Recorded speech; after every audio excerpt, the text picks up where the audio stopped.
अब म चाहिँ फाइनल आइसिङ र डेकोरेसन गर्न जाँदैछु। अन्त यो भिडियो पनि अलिकति लामो हुन्छ, तपाईँले स्किप नगरिदिएर त्यही लास्टसम्म हेरिदिनुहोस् होइन। अन्त मन पऱ्यो भने त्यही लाइक सेयर पनि गरिदिनुहोस्, अन्त मलाई फलो पनि गरिदिनुहोस्।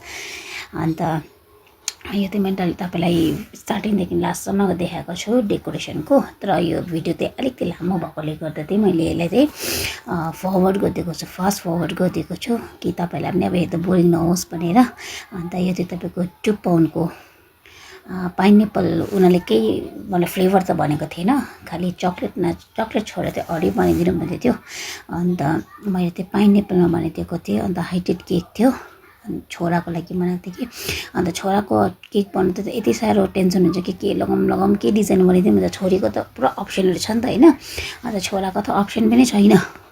अन्त मैले 1-2वटा डिजाइन त्यही यसै गुगलमा सर्च गरेर हेरेँ होइन। अन्त एउटा डिजाइन मलाई मन पर्यो। अनि त्यसमा चाहिँ यो फक्स बलहरू लगाएको रहेछ, ब्लू कलरको केक। त्यो मैले बनाएको केक चाहिँ एकदमै तपाईँको यसमा थियो, डार्क ब्लूमा थियो, तर मैले लाइट ब्लू गरिदिएको थिएँ। अन्त यसमा चाहिँ फक्स बल लगाइदिएको थिएँ गोल्डन कलरको। र गोल्डन कलरकै मैले लस्टर डस्ट पनि, एडिबल डस्ट पनि मैले गोल्डन कलरको लगाइदिएको थिएँ होइन।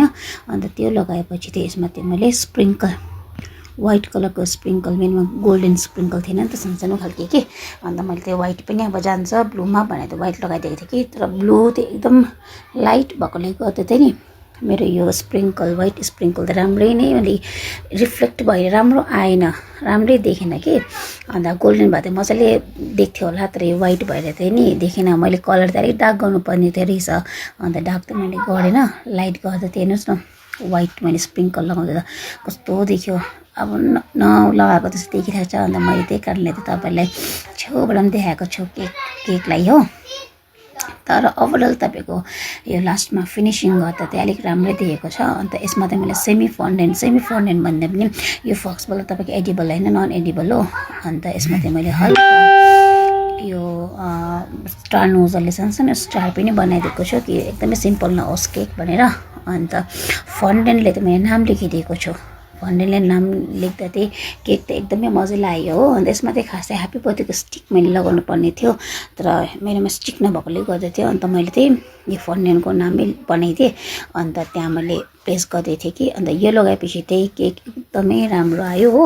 अन्त होप मलाई अर्डर दिनेले पनि मन परायो होला, र जो नानीको बर्थडे छ उसले पनि मन परायो होला केक। अन्त तपाईँलाई पनि कस्तो लाग्यो मलाई कमेन्ट गरेर भन्नुहोस् ल। अन्त लास्टमा केक कस्तो भएको छ तपाईँलाई म देखाउँदैछु, हेर्दै गर्नुहोस्। थ्याङ्क यू तपाईँलाई मेरो भिडियोजहरू लाइक गरिदिएकोमा, हेरिदिएकोमा thank you so much, bye by.